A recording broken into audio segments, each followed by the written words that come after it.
Students, welcome back. Standard 10th, Subject Algebra, Exercise 3.2. विद्यार्थियों, last video में आपने question number 6 इस प्रश्न के उत्तर या हल आप कह सकते हो, आपने ध्यानपूर्वक देखा और सवाल को समझा। अब आगे चलते हैं, देखते हैं कि अगला प्रश्न क्या पूछा गया है।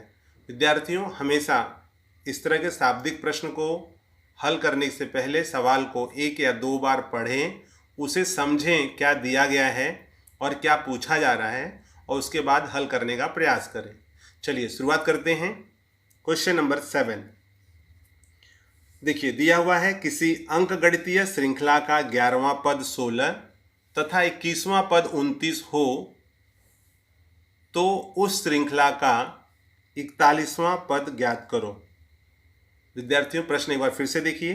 अंकगणितीय श्रृंखला का 11वां पद 16 और 21वां पद 29 हो तो उस श्रृंखला का 41वां पद ज्ञात करो। तो आप देखेंगे, हम शुरुआत करते हैं हल करना। देखिए, इसमें कहा गया है कि अंकगणितीय श्रृंखला का 11वां पद 16 हो तो, ठीक है। अब अगर 11वां पद 16 हो तो इसका क्या मतलब है, तो आप यहां लिखोगे T11 इक्वल्स टू 16। जैसे nवां पद होता है तो हम Tn का सूत्र लगाते हैं, यहाँ 11वां पद है तो T11 दिया हुआ है 16। आगे है 21वां यानी T21। T21 क्या दिया हुआ है आपको, T21 इक्वल्स टू 29। 11वां पद आपको दिया हुआ है 16, 21वां पद दिया हुआ है 29, और आपसे कहा गया है कि आप ज्ञात करो, कौन सा पद ज्ञात करना है आपको, 41वां पद। अर्थात आपको T41 ये पद आपको ज्ञात करने हैं।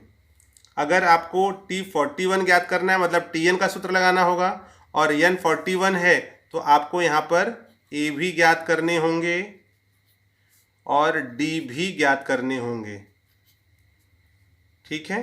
क्योंकि अगर आप Tn का सूत्र लगाते हो तो Tn के सूत्र में A और D दोनों का इस्तेमाल होता है। तो चलिए आगे का जो स्टेप है वो देखते हैं क्या है। अब आपको इसमें कहा गया है T11, तो Tn का सूत्र आपको पता है, Tn इक्वल्स टू होता है A plus n-1 D। Okay, अब चूंकि Tn का ये सूत्र हो गया, इसको आप यहां दिखा सकते हो कि ये हमारा सूत्र है, ठीक है। Tn के जगह पे है T11 इक्वल्स टू A तो दिया नहीं है, प्लस n हो गया यहाँ पे 11 माइनस 1, और D भी नहीं दिया है, तो इसलिए T11 कितना है 16, तो यहाँ क्या रख दोगे आप 16 बराबर A प्लस 11 में से 1 गया 10D, इसलिए A plus 10D equals to 16। ये हो गया हमारा इक्वेशन नंबर 1। आया समझ में आपको। चलिए आगे देखते हैं। जैसे हमने T11 ज्ञात किया है वैसे ही हम ज्ञात करेंगे T21। इसी प्रकार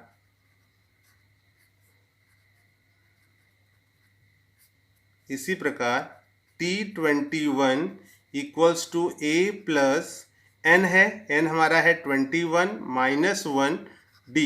विद्यार्थियों, जैसे यहाँ पर ये था Tn, यही फॉर्मूला यहाँ भी अप्लाई होगा, तो मैं ये फॉर्मूला न लिख करके डायरेक्ट ये वाला स्टेप किया हूँ। यहाँ T11 था, वहाँ T21 लिख दिया, A वैसे रखा, प्लस अब यहाँ पर जो n है हमारा वो 21 हो गया है, तो 21 माइनस 1 D। अभी क्या मिल जाएगा, T21 का मान है 29, A प्लस यहाँ 21 में से 1 गया 20D, तो ये आपको मिल गया A plus 20D equals to 29।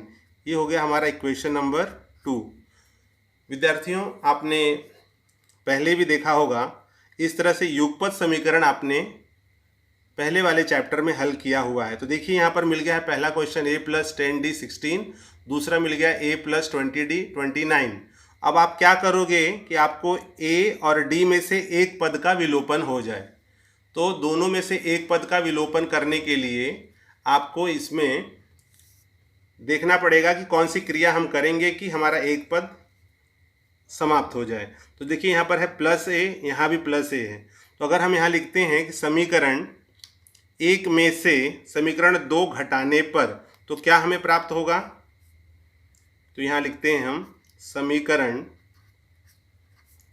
एक में से समीकरण 2 घटाने पर, ठीक है, समीकरण एक में से 2 घटा देते हैं। तो हमारा एक है a + 10d = 16 और दूसरा है a + 20d = 29। अब मैंने विद्यार्थियों आपको कई बार वीडियो में ये चीज़ें समझाई। जब हम इस तरह के सवाल में घटाने का काम करते हैं तो यहाँ पर चिन्ह आपको बदलना है। प्लस है तो माइनस, प्लस होगा तो माइनस, यहाँ भी प्लस है तो माइनस। और इस प्रकार से चिन्ह को बदलने के बाद आप लाइन खींच दोगे, +a -a ये कट जाएगा, यहाँ बच गया -10d, क्योंकि +10 है और -20 है। जब चिन्ह बदल देते हैं तो ये वाला चिन्ह का विलोपन हो जाता है। तो पहला और अंतिम चिन्ह ध्यान देना है आपको।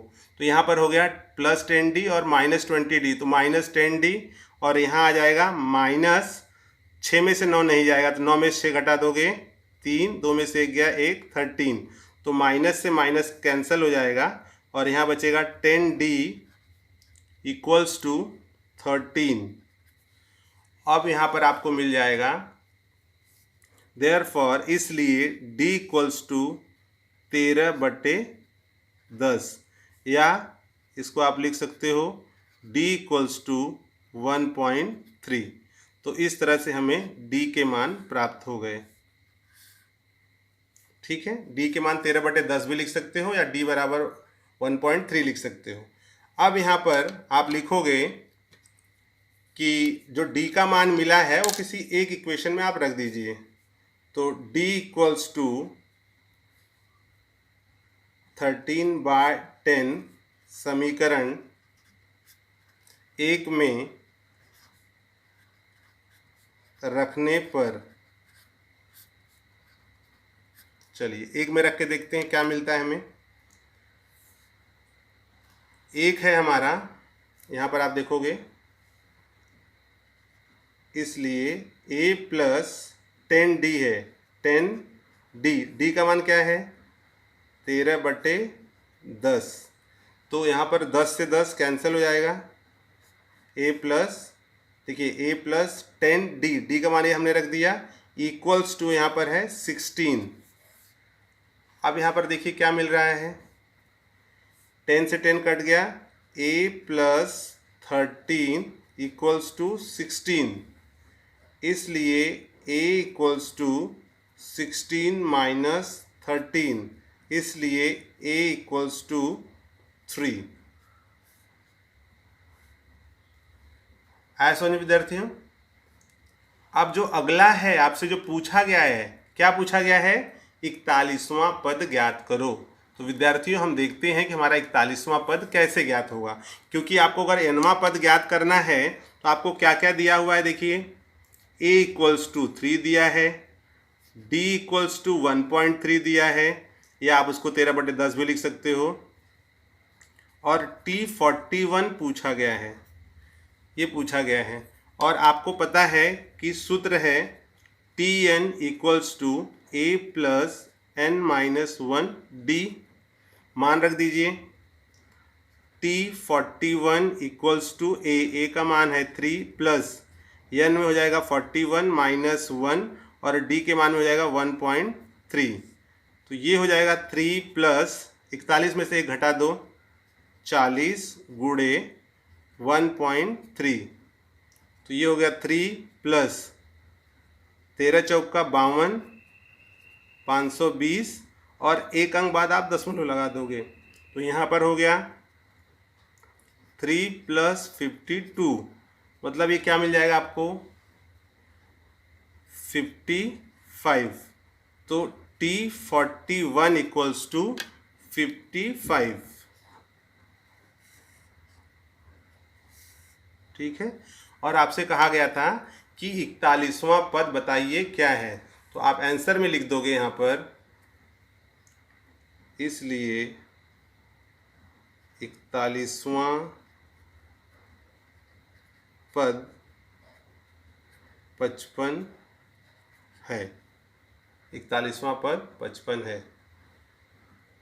आई होप विद्यार्थियों आपको सवाल समझ में आया होगा। यदि सवाल समझ में नहीं आया है तो वीडियो को आप 1 से 2 बार देखिए, और उसके बाद भी अगर आपको कोई डाउट होता है तो आप YouTube चैनल के कमेंट बॉक्स में आप अपने जो भी क्वेरीज़ हैं या जो भी समस्या हैं वो पूछ सकते हैं। और इसमें के जो कंटेंट हैं कुछ नहीं समझ में आ रहा है तो पिछला जो वीडियो दिया गया है या समझाया गया है उसके द्वारा आप इन चीज़ों को, इन कंटेंट को आप समझ सकते हो।